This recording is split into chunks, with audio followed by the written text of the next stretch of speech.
Gente, boa noite. Boa noite. Esperar o pessoal entrar. Venham.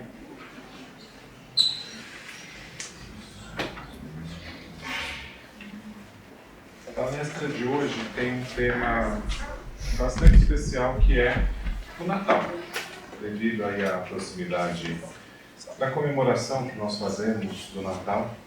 Então esse é o tema aqui dessa última semana de palestras no CREA.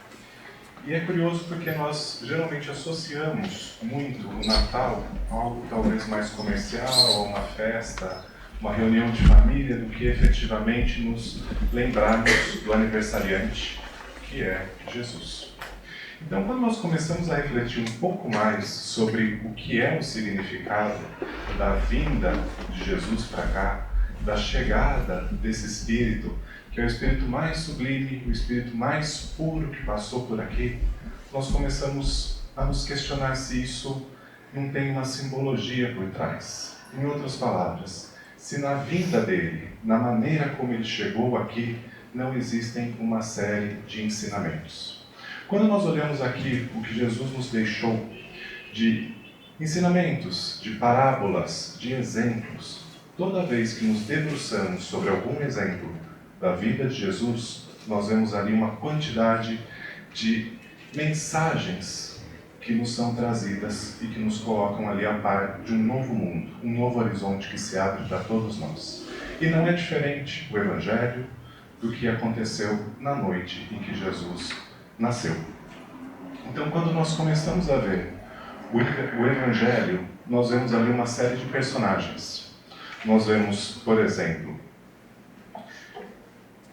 Pedro, que nega Jesus 3 vezes antes do cantar do galo. Nós vemos o caso da cura da mulher hemorrágica e nós vemos tantos outros personagens. E nós começamos a nos identificar com esses personagens todos. De alguma maneira, aquilo lá ressoa dentro de cada um de nós. Então, quando nós olhamos um Saulo de Tarso, que era um perseguidor dos cristãos, tão ferrenho, e de repente ele se torna ali um defensor, será que não nos identificamos com aquela figura, com aquele traço de Paulo de Tarso, quando nós perseguimos alguém, perseguimos alguma ideia, quando somos intransigentes com o outro? Quando nós vemos Simão Pedro, que ainda era Simão antes de Jesus chamá-lo de Pedro, ali negando Jesus pela falta de fé, será que não nos identificamos com aquilo? Então, quando nós vamos nos conhecendo, nós vamos percebendo que tudo que se encontra ali no Evangelho faz parte, de alguma maneira, de uma simbologia. E para que a gente possa falar um pouco melhor sobre a simbologia do Natal, do nascimento de Jesus, tem um texto muito interessante trazido pelo irmão X, que é o Humberto de Campos, que vai ser o fio condutor da nossa conversa de hoje à noite. O texto chama-se Natal Simbólico e é retirado de um livro chamado Antologia Mediúnica do Natal, que é o mesmo livro do poema que a Ana escolheu. Então nós temos nesse livro de Chico uma série de mensagens trazidas por diversos espíritos do que é o Natal, do que está ali. E aí Humberto de Campos, que é um espírito bastante humilde, ele fala o seguinte: o que eu vou trazer aqui não é um pensamento meu. Ele, num dado momento, no plano espiritual, viu um espírito de muita luz, de uma envergadura muito alta, fazendo uma explicação sobre o que é o Natal. E ali ele resolveu transcrever para nós o que esse espírito foi falando e foi explicando sobre essa simbologia. E a primeira coisa que ele fala é: todo espírito é como se fosse um mundo inteiro, como se fosse um planeta completo. E como um planeta que somos, todos nós temos conosco oceanos de bênçãos divinas, maravilhosos continentes de possibilidades, florestas de sentimentos por educar, desertos de ignorância por corrigir, inumeráveis tribos de pensamentos que nos povoam a infinita extensão do mundo inferior. E ele desenvolve: toda vez que nós pensamos numa evolução do mundo, como que pode haver essa evolução do mundo sem que haja uma transformação dentro de si? Às vezes nós achamos, e ouvimos muito na casa espírita, estamos mudando de um planeta de expiações e provas para um planeta de regeneração. E ele desenvolve e fala o seguinte: isso vai acontecer como um passe de mágica? Certamente que não. Essa transformação, essa mudança, só vai acontecer a partir do momento em que cada um se transformar. Só vai acontecer a partir do momento em que cada um se abrir mais e perceber e conseguir se conectar mais com Jesus e com o Evangelho. E aí ele começa falando o seguinte: verificou-se a vinda de Jesus na época de um censo. Então, na época, o imperador romano, que era o Império Romano que dominava toda a província ali da Judéia, de Jerusalém, resolveu fazer um cerceamento. E o que era esse censo? O censo era para ver quantas pessoas tinham, quanto arrecadava de imposto, o que funcionava, o que não funcionava, aonde que precisava mexer, o que estava bom. E aí o que ele fala é o seguinte: da mesma maneira que muitas vezes nós fazemos esse censo dentro de nós, é a hora que Jesus aparece.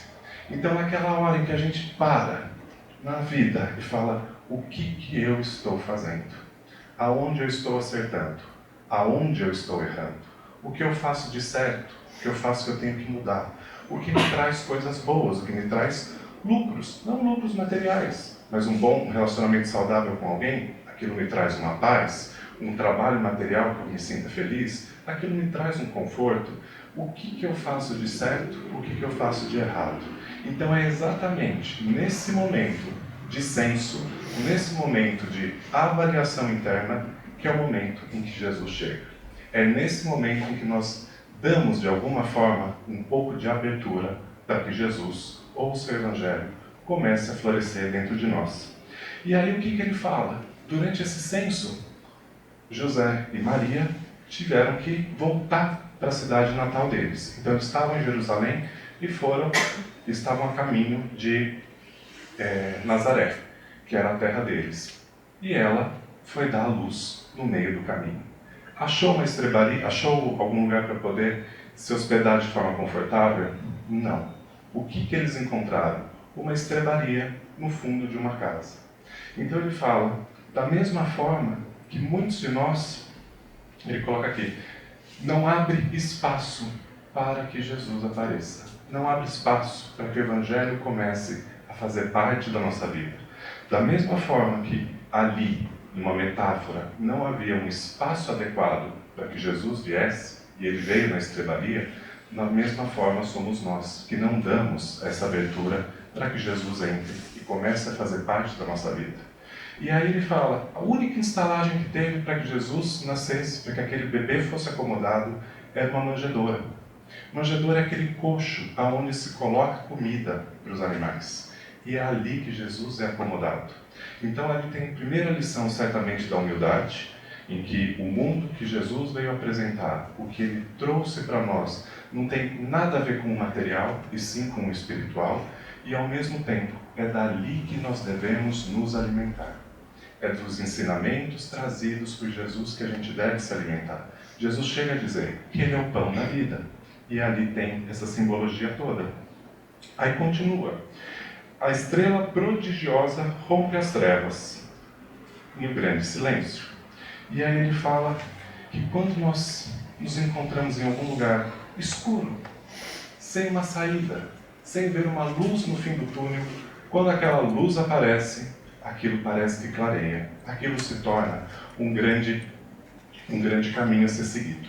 Então essa simbologia de Jesus ter nascido à noite é exatamente a tradução daquela luz que chega naqueles momentos difíceis, naqueles momentos de treva, naqueles momentos em que parece que não tem esperança para nada. Então chega a luz que nos mostra o caminho. É isso que ele vai dizer aqui. E aquele caminho que mostra o futuro, um futuro de luz, um futuro de bênçãos. Passado, todos nós temos, e não só de uma encarnação. Então, quando a gente consegue deixar esse passado de lado, não ficar lá olhando, cutucando tantas coisas que a gente já fez de errado, a gente já tem um passo para frente, é olhar para frente. Essa luz trazida pela estrela ilumina o nosso presente e nos guia, nos dá a direção, da onde seguir. E aí vem que os primeiros a visitarem Jesus foram os animais, não foram pessoas. E aí a gente pode lembrar, Como é que é o ditado? Não confiamos numa pessoa que não gosta de um cachorro, mas certamente confiamos no cachorro quando ele não gosta de uma pessoa. Não é esse o ditado que a gente ouve? E quem é exatamente que foi lá fazer essa proximidade, que conseguiu perceber o que está ali de bom? Os animais. Allan Kardec, no Livro dos Espíritos, ele desenvolve um pouco dizendo o seguinte, ele faz uma comparação entre as nossas paixões, que nos levam para o fundo do poço, aquela coisa, os vícios, e aquelas paixões que nos dominam, e um corcel, um cavalo muito forte, aí desgovernado. E ele fala o seguinte, o problema do corcel não é exatamente o corcel, é o corcel desgovernado. Porque se nós soubermos comandar esse corcel, ele vai nos levar muito longe. Ele vai nos dar uma força muito grande que vai fazer com que a gente vá além. E ele fala a mesma coisa aqui dos nossos instintos mais primitivos. Não é o problema em si, nós ainda temos algumas inclinações ainda muito pequenas. Esse não é o problema. O problema é quando nós deixamos que essas inclinações comandem a nossa vida. E aí ele fala que depois chegam os animais, depois vem os pastores muito simples. E ele vai explicar. Uma pessoa mais simples tem uma abertura muito maior para uma ideia nova do que quem já tem uma formação muito robusta, muito solidificada. Então essa parte dos pensamentos simples são aqueles primeiros sentimentos nossos que se abrem para uma ideia nova, que se abrem para alguma coisa que vem junto. E aí ele fala, canta as milícias celestiais. E aí ele faz um paralelo tão bonito, dizendo, nossa existência como espírito começa nessa reencarnação? Não.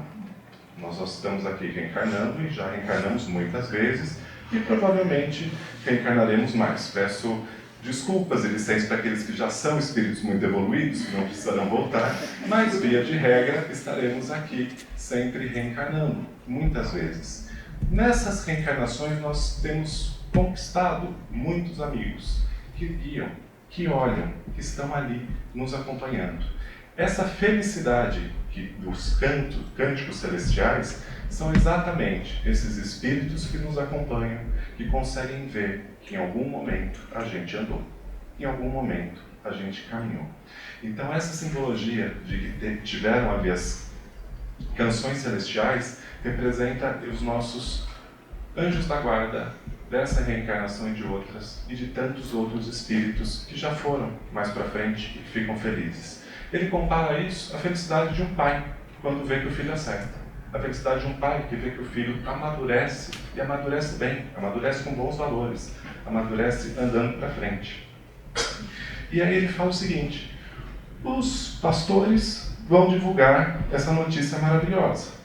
E o que ele quer dizer com isso? Quando a gente conta uma coisa para o outro, a gente influencia a pessoa. Alguma coisa ela guarda daquilo. E aí ele fala, esses pensamentos simples representados pelos pastores são esses pensamentos simples que naquele trabalho de formiguinha vão começar a influenciar os outros pensamentos, até que tenha uma mudança completa. E aí ele fala, depois dessa mudança completa, depois dessa mudança que os pastores trazem, surgem então, inesperadamente, os 3 reis magos. Que não eram 3, necessariamente, é o que a gente tem como tradição, mas não que fossem exatamente 3. E aí ele fala o seguinte, quando nós nos transformamos, quando nós mudamos, nós temos ali as pessoas prestando atenção. Ué, fazia tal coisa, não faz mais, ia em tal lugar, não está mais indo em tal lugar, trabalhava de um jeito, agora está trabalhando do outro, não estudava, passou a estudar. Essa mudança de comportamento chama a atenção dos outros. Essa mudança de comportamento que muitas vezes vai ser o contato que outras pessoas terão do Evangelho. Não que eles vão conseguir abrir ali o Evangelho e estudar e vir no centro espírita ou fazer qualquer estudo, mas sim vão aprender o Evangelho através das nossas atitudes, através de exemplos que os outros nos trazem e nos dão. E aí ele fala a frase de Simeão. Simeão era tido ali como um servo muito dedicado a Deus, que já era muito velho e que o que ele pedia era, Eu gostaria de desencarnar depois que o Salvador chegasse. Então, quando é o 8º dia de nascimento de Jesus, Jesus é apresentado no templo e quem vê Jesus é Simeão. E Simeão fala: Senhor, agora eu estou pronto para ir, pois eu vi o Salvador.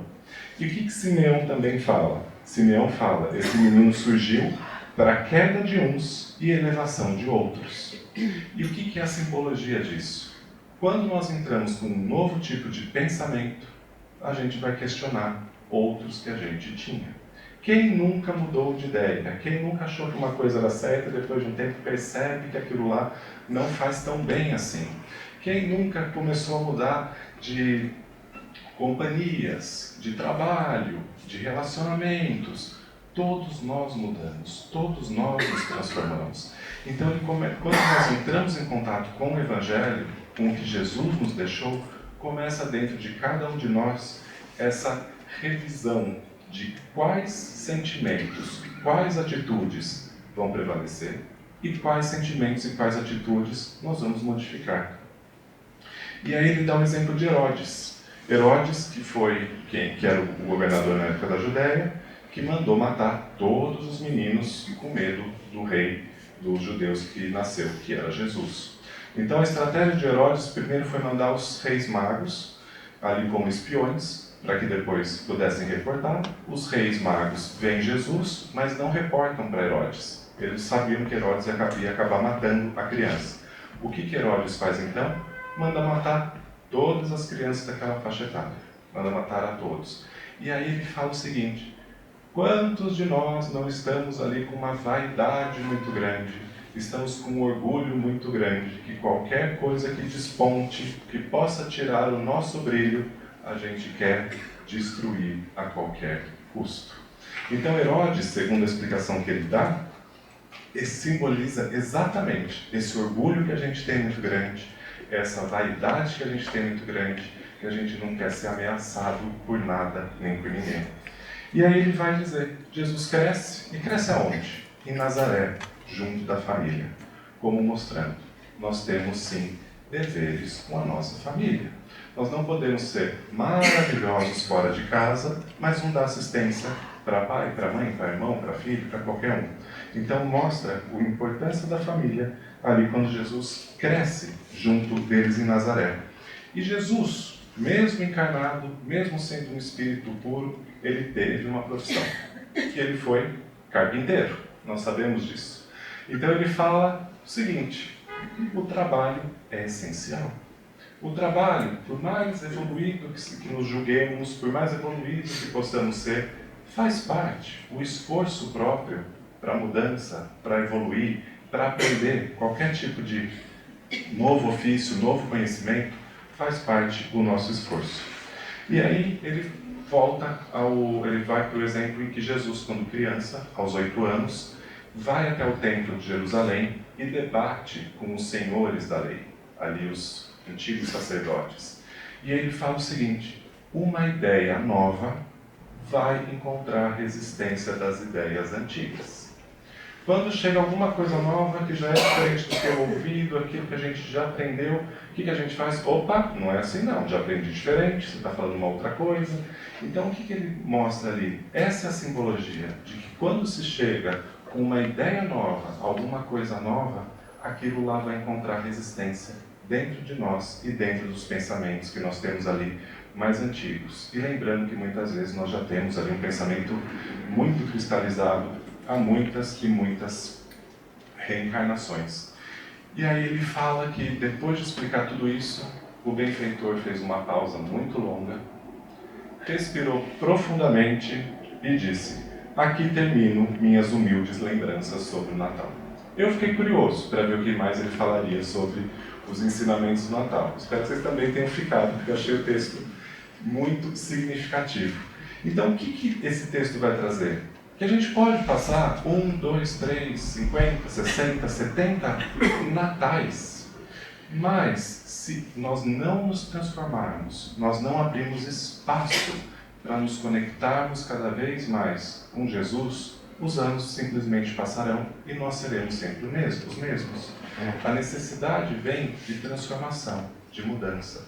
como Jesus tinha colocado que para Simeão não, que ele fala que é necessário que o homem nasça de novo, para que o homem tem que nascer do corpo e do espírito. Se alguém lembrar, depois no pós-palestra a gente dá um Google, que agora a memória falhou. Mas ele fala isso. Então é necessário que a gente se transforme. E tem um outro texto muito bonito em que ele começa a dizer o seguinte: quando é o Natal para cada um? E aí ele é um outro espírito, não é o mesmo texto, é um outro, e ele fala o seguinte: será que se a gente fosse perguntar para Maria de Magdala quando que Jesus nasceu para ela, o que ela responderia? E ele consegue as respostas, isso que é interessante. Então ele fala, para Maria de Magdala, Jesus nasceu no momento em que ele olha para ela com ternura e oferece uma vida completamente diferente. Para Tomé, aquele que precisa ver para crer, aquele que depois que Jesus aparece, após a crucificação com uma chaga muito grande, Tomé vai lá com o dedo para poder ver se realmente era Jesus. Quando que Jesus nasceu para Tomé? Exatamente quando ele pôde ir lá constatar que a morte nada significou para o Filho de Deus. Para Pedro, quando que Jesus nasceu para Pedro? Depois da negação.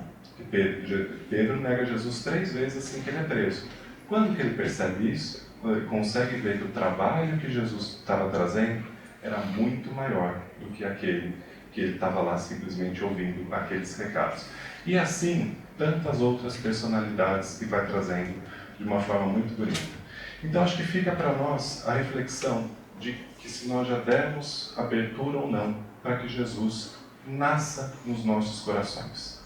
Às vezes é uma doença na família que ali nos desespera e nós agarramos a fé.